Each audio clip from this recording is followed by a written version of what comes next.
Hello, it's the Saturday Speakie? I don't know. Yeah, thank you to all those of you who expressed concern and said get well soon and blah blah, because I wasn't feeling great yesterday. Bad guts and totally disrupted sleep. I've not actually been sleeping great for the past couple of weeks, and it all came to a head, and I was just too damn knackered, and when you're tired the last thing you can do is sit here and talk coherently. So yeah, but I'm feeling better. I had a good night's sleep last night. I've got a bit of a headache now, but I can live with that. And yes, Steve, letters from the left, it does mean that. You know what I'm talking about. So, got a load of things to talk about today. It's been a fantastic week for videos in the YouTube gaming community. I've been looking at a number of videos and thinking, I've got to respond to that, and I've got to respond to that, and so on. A really good week, and on topics that are frequently very community-minded. So anyway, the first one is, who am I responding to? The one that caught my attention first was Ed, EDT1138, who was responding to OldSkoolBrian. The video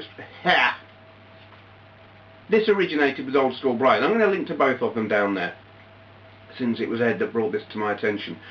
And the question he's asking is, what will happen to my collection when I retire? Not meaning me specifically, but you know, when you retire, you get old and doddery and what? Well, I don't know how old actually. I'm hoping I'm not doddery when I retire. I hope I have a job to retire from. See, there was a question that went around a year or two ago. What will happen to your collection when you die? But this is actually kind of different, because it's a harder question to deal with, I think. When you die assumes you've still got it when you're dead. When you retire, well, you might decide to do something with it before you're dead, and it's a harder choice to make, I think. Ideally, I would like to, I mean, my thought was always after I die I would leave it to my niece, but I don't know. I mean, it's a big collection is a damned impractical thing to keep around, and quite often people, when they retire, move into somewhere smaller because they just don't need the big house. This is quite a big house, and upkeep for it is quite expensive, and when we're retired, well, I hope Andrea and I are absolutely loaded when we retire and the upkeep won't be a problem, but we might not be. You never know what's going to happen. I suppose it comes down that I would like to give it to my niece, but I don't actually know if she would be remotely interested. She might not be. If money is tight, I could see me selling it, not for a very long time. I would have to be done with it. Like, I don't know, eyesight failing, got arthritis, whatever, just plain can't play games anymore. Yeah, I would sell it if I needed the money. That would be a crying shame, but I think, you know, that would have to be a health thing, I think. There is a part of me that would really actually like to bury it in a concrete bunker, a time capsule, but it would have to be really... The problem with all of those time capsules, and I mean even a concrete thing, the concrete isn't that good a thing for storing. You know, if you want something to be stored for hundreds or thousands of years, concrete actually, it turns porous. If it's reinforced, water gets through and it rots the metal reinforcements and they rust away, and it's not a good thing to bury stuff in, but I don't know what would be better. I would like some kind of airtight, really rock solid bunker buried somewhere to be found in 1,000 years, or I don't know, after humanity has disappeared and evolution has brought forth another civilization of another, yeah, pie in the sky, ridiculous, or whatever. And the funny thing is, by then all the plastics and everything would have corroded and it'd just be a pile of dust. But you know, it's a kind of appealing idea. highly impractical. Yeah, I suppose the most realistic possibilities are either I will sell it or I will give it to my niece if she wants it. That's really what it comes down to. So links to Ed and OldSkoolBrian, their videos down there.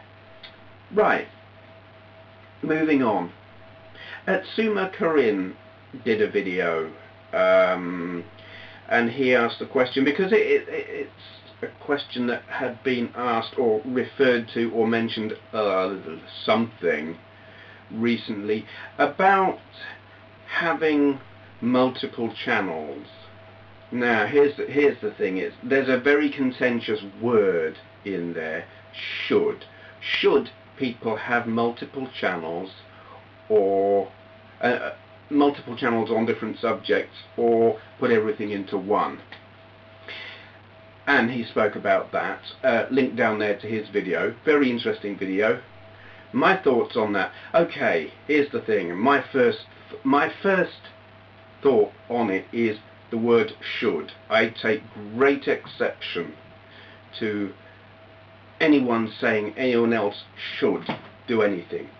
No, won't have it. Absolutely.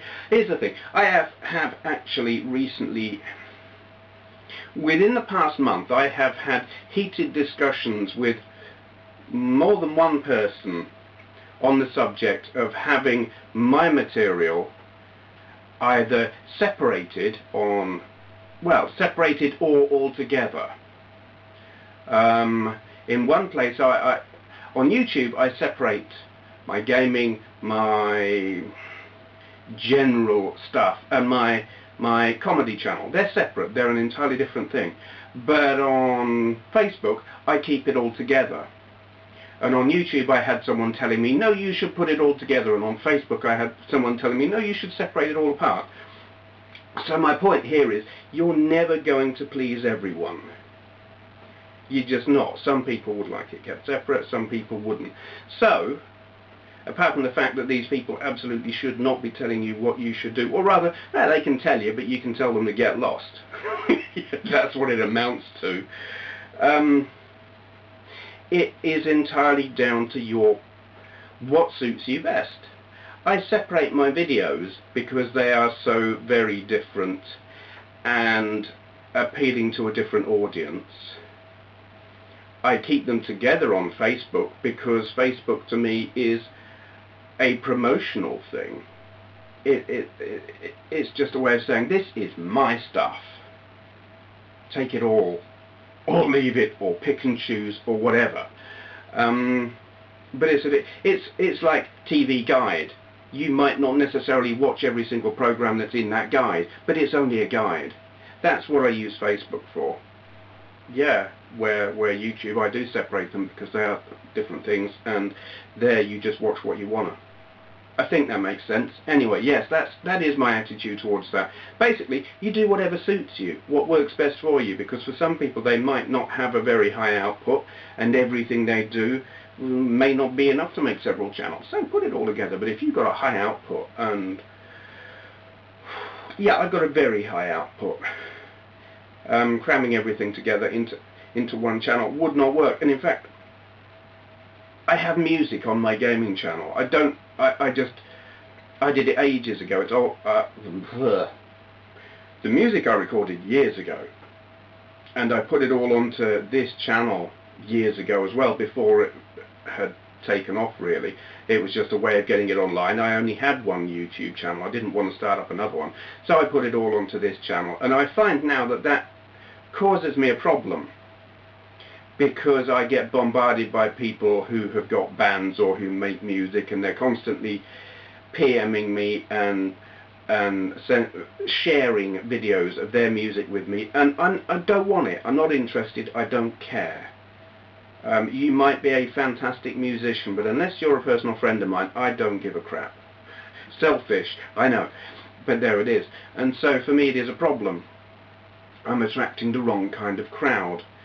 And that's what got me thinking, no, if I'm going to do something different to the gaming, I need to do it somewhere else, because I just don't need that. I don't need the bombardment that you get, especially with music. I mean, I know there is a thing on YouTube where people with bands tend to just spam it all over the place. But when you've got music on your own site, you do tend to attract them. Yeah, okay, that's that. Okay, next thing. Video response to, how am I pronounce this? gamerculebra. Posting on YouTube is the title of his video. Link down there to it. He asks the question, do you remember posting your first video? What motivated you to post? Did any YouTuber motivate you to give it a try? Really good questions. My first YouTube video isn't on here anymore. I took it down for copyright reasons. It is of me. I'm actually thinking about reposting it on my Benway's World channel. It is of me reading a kid's story, but putting a comedy spin on it. I mean, you'll be familiar with my sense of humour to a degree, though there is an element of the darker side of my sense of humour which some of you will be familiar with from one of my other channels. Yeah, and I did this because of before I got into YouTube, I spent a lot of time on a website called Stickcam, which is a webcam chat community. And the thing about that channel is you can have multiple people speaking on webcam together, as well as having a text chat. And I used to hang around on there, and there was this channel that I would go to that was largely kids, teens. Yes, teens and 20-somethings, and most of them were American, and they were kind of enjoying my accent, shall I say. And I would go there and read kid stories and put this spin on it, and they were just finding it extremely amusing. And I thought, this is kind of fun. This is getting quite popular. There were quite a lot of people who would just come along specifically to see me do that. And so I thought, well, why don't I record me doing that? And I did this video and I put it on YouTube so that I could then embed it there. In fact, I think I may have uploaded it there. I'm not sure about that, but no, I embedded it. Yeah, and that was the first thing I did on YouTube, so it was nothing to do with the YouTube community at all. I didn't know anyone on here. I wasn't even aware that there was any kind of community on here, certainly not of gaming. The next few videos I put up were of my cats. And it was probably about my fourth video was of my console and computer collection. I did a video of that because it was just like, hey, I've got this YouTube account, I don't know what to do with it. Some people, they show off their hobbies. Well, my hobby is collecting all this stuff, so I did a video of that. Whoa. Yeah, that got a lot of attention. I got a lot of views on that, and came to meet a lot of people through doing that. You lot. But yeah, my very first video was absolutely nothing to do with gaming. It was all because of Stickcam. So that is my answer to gamerculebra. I hope I'm pronouncing that right. Sorry if I'm not. Link down there to his video. Change of SD card, change of battery. Yay. How organised of me to do that before they ran out. So, interesting community related topic. Lawn Boys Post 1975 and Trouble 8385 both did videos on this subject this week about how bloody difficult it is when you're new in the community to get noticed. YouTube's changes have made it really, really hard to get noticed. Bordering on impossible, in fact. You have to interact if you've got a new channel. And I will put links to both of their videos down there. And I can say from experience, I mean, when I started this channel, things were easier. In terms of how YouTube functioned, it was easier to get noticed. And I spoke about this quite recently, I think. Do you know, I sometimes forget what I've talked about, but anyway. I'm pretty sure I talked about that. It was easier to get noticed. Now it is much, much harder. And as some of you will know, I started a new channel about a month and a half ago, just before Christmas. And I was very cagey about it. I told maybe a few people about it. And in the end, I realized if this is going to get viewed by anyone, I'm going to have to promote it on one of my already existing channels, because if I don't, no one is going to see it. Literally, if I didn't know so many of you already and didn't have an audience already, that new channel of mine would have no subscribers at all. So I'm very grateful to have a fantastic audience here. You know, that new channel has gone from 0 to 124 subscribers in a month and a half. But if I didn't know all of you lot, that wouldn't happen. It would still be languishing there in total obscurity, getting no views. And that's what it's like for people who are new to this community. They come along, never mind finding what it is they want to do, getting any kind of response at all is really bloody hard. Which is, it's like Dave Lawnboy's post said, you know, it is up to us as a community to help these people.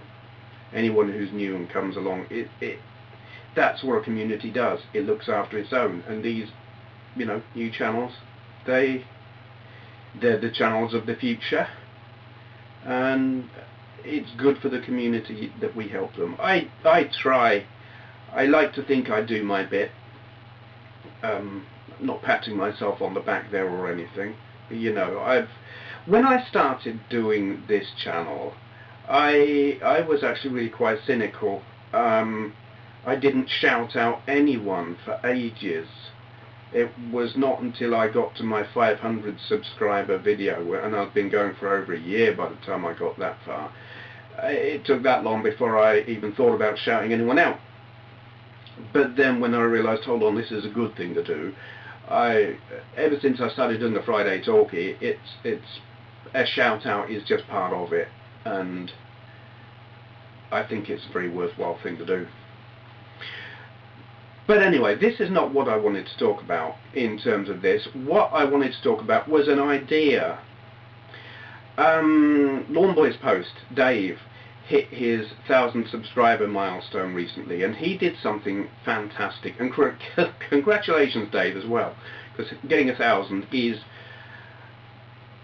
it is a big deal to those with umpteen thousand subscribers. It may be like, nah, whatever, but when, you know, your first 1,000 feels really good, and I think it is a big deal.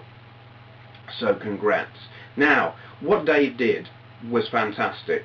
He used his milestone video to promote other channels, which is a good thing in itself, but the way he did it was contacted a load of other people in the community with channels he likes and thought they could do with a bit of extra exposure, and got them to do a short video explaining what they do on their channel.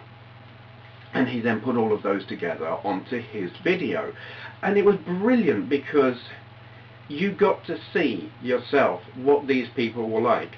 Now, I mean, I will do a shout out most weeks, and I'll sit there and tell you why I like a given channel. And very often what I say is, I like the way they do it. And I will try and explain what it is I like about the way they do it. And it is a personality thing. But you can't ever explain another person's personality and really give a good indication, or you have to see it to get it. And that's what Dave did. And I thought, well, apart from being absolutely brilliant, what about, I mean, this would take the cooperation of everyone. What if everyone in the community who gets to hear about it did their own little promotional video, say 30 seconds, a 30-second video where you either face the camera, or if you're someone who doesn't face the camera, have it pointing at something and you speak, or if you don't speak, have some scrolling text or something that shows what you do on your channel, a short 30-second promo video. Now, how does that help? Right, two things. On the new layout, this is easy to do on the new layout. Over on the right, you have a section where you can add links to websites. Not your channel links, but you can put, it's like I put in links to my website and other stuff that I do. You could put at the top of that list, and it is easy to decide what position whatever link is going to be in that list. At the top of your list, put channel description and link it to your promo video, your 30-second promo video. So anyone visiting your channel can instantly just go straight over there and have a look. And if enough people do this, it could become the done thing. You know, it's just do you know, mental blank. I know what I mean. I can't verbalize it well. It would just be the done thing. If enough people do it, you wouldn't have to tell anyone. They'd just realise, oh, this community, their description's over there. Now, that's one aspect of it. Good if you stumble across a new channel, but you've got to stumble across that new channel. And here's the thing. There are tools, plugins, whatever, on browsers, certainly Firefox, I don't know, maybe Chrome as well, where you can grab the videos off of YouTube. Put a piece of text on your video saying, anyone who wants to use this, please use it. So no one gets done for copyright.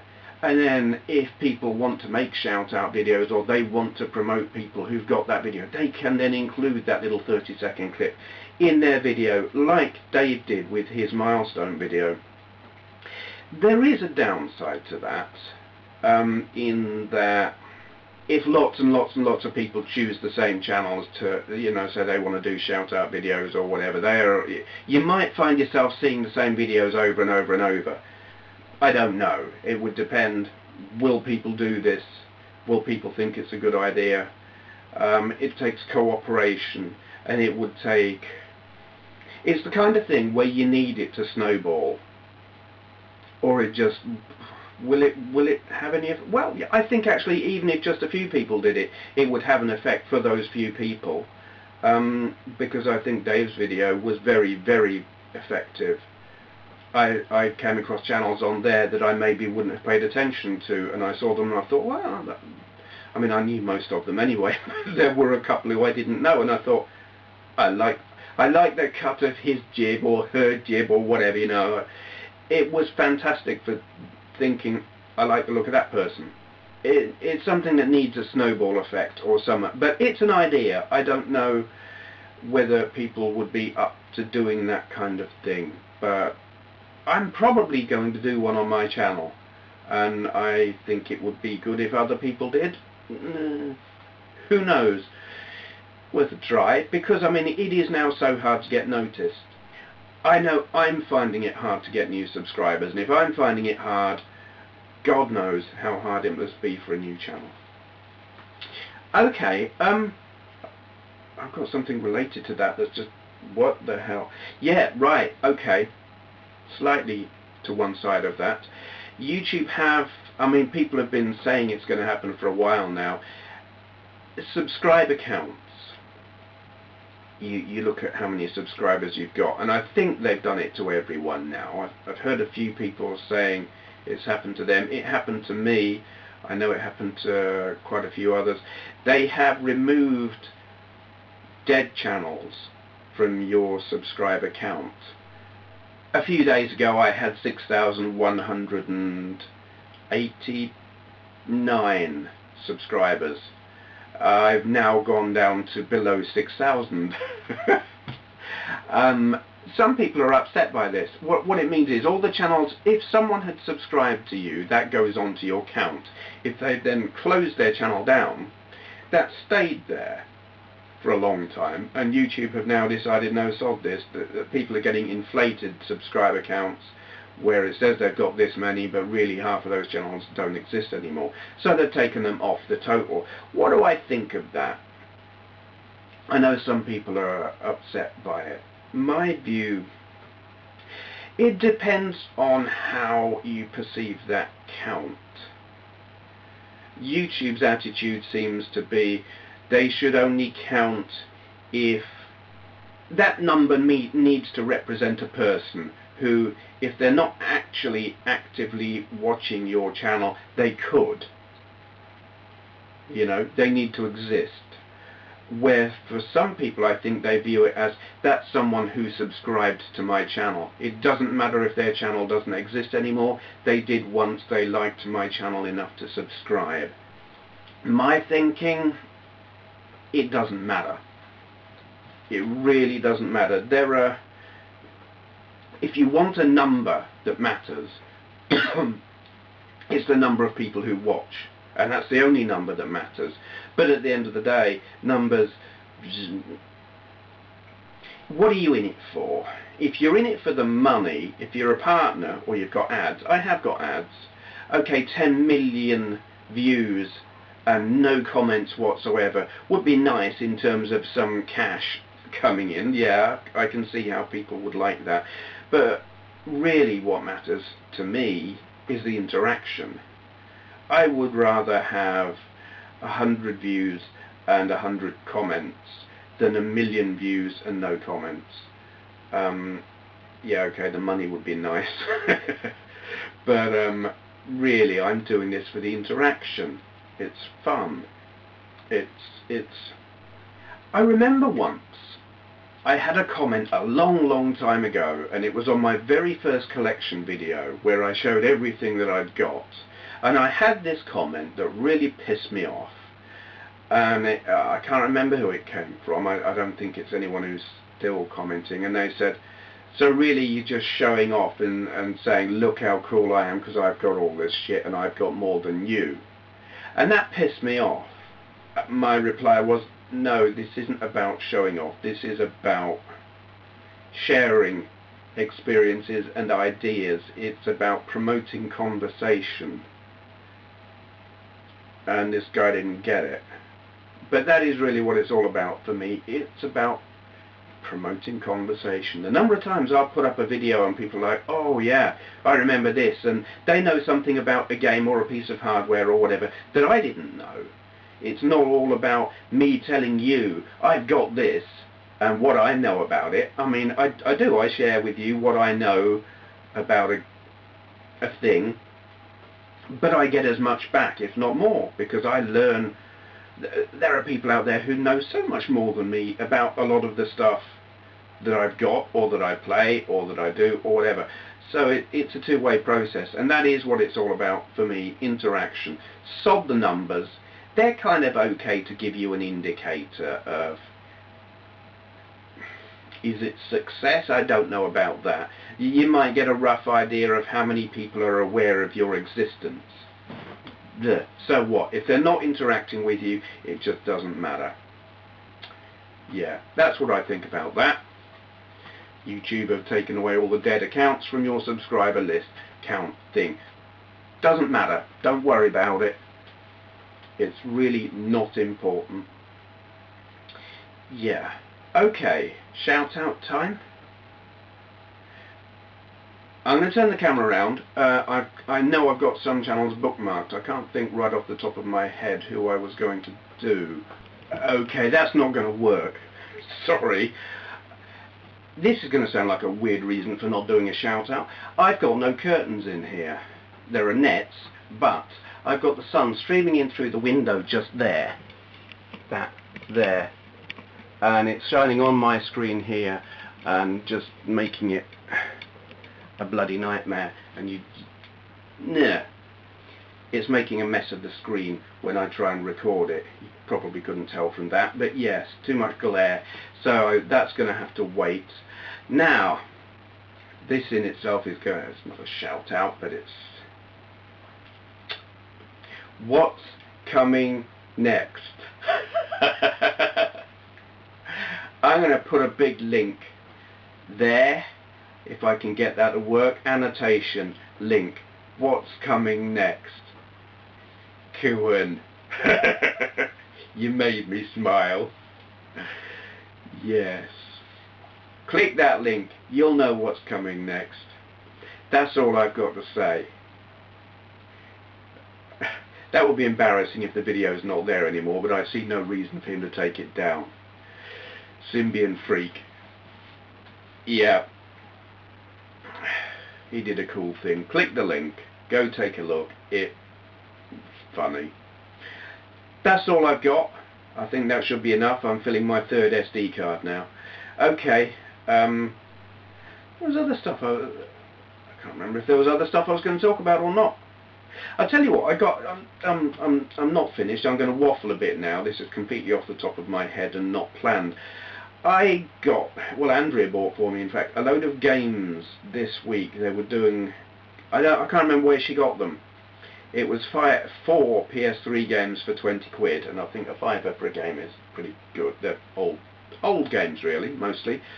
I haven't played them all yet, but I got Need for Speed Shift, which I'll tell you what I think about them in a moment, and Battlefield Bad Company, BioShock 2, and do you know what, I can't even remember the name of the third one, so there's no point me telling you about that. It's some cowboy thing.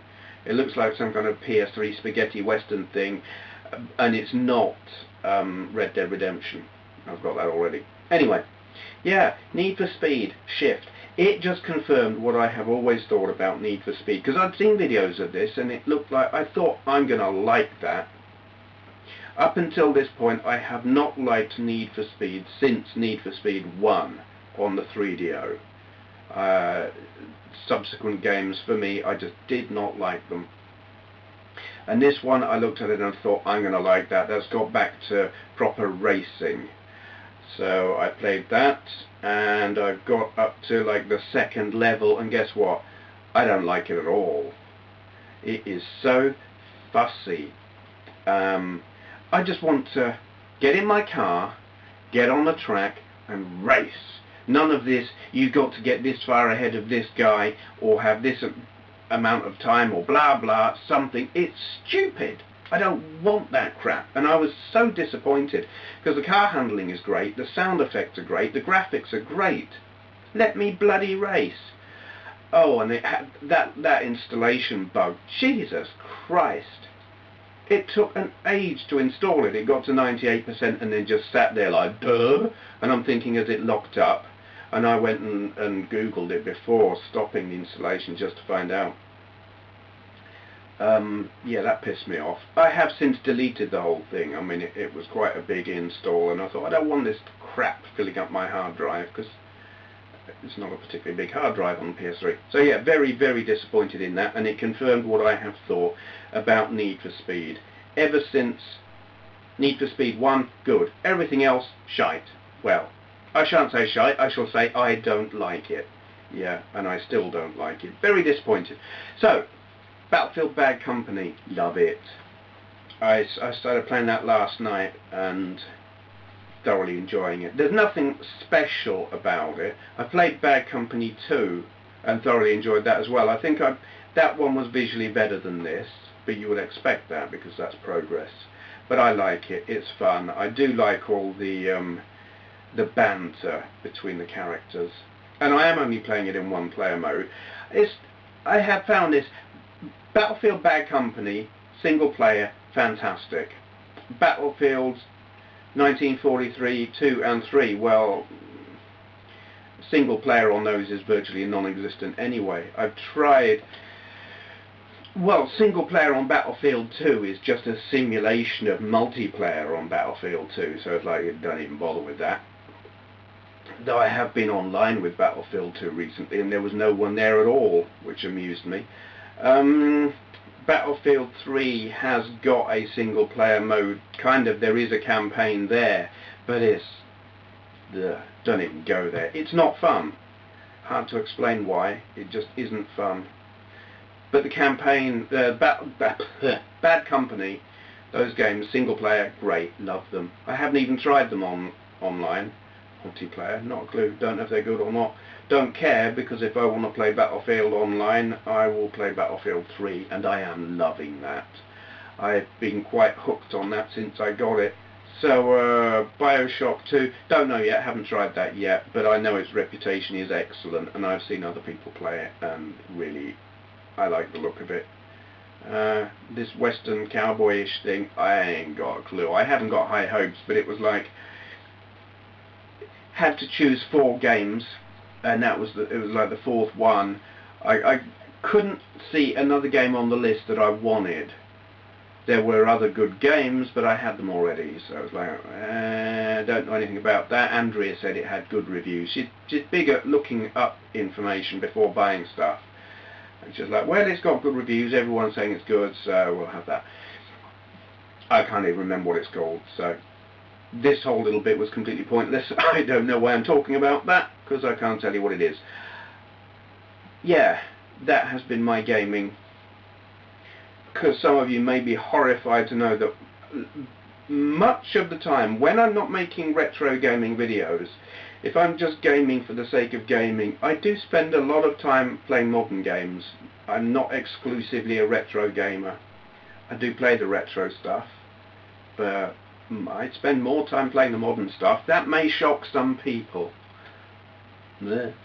Anyway, I think I've waffled on for long enough. Thank you for watching.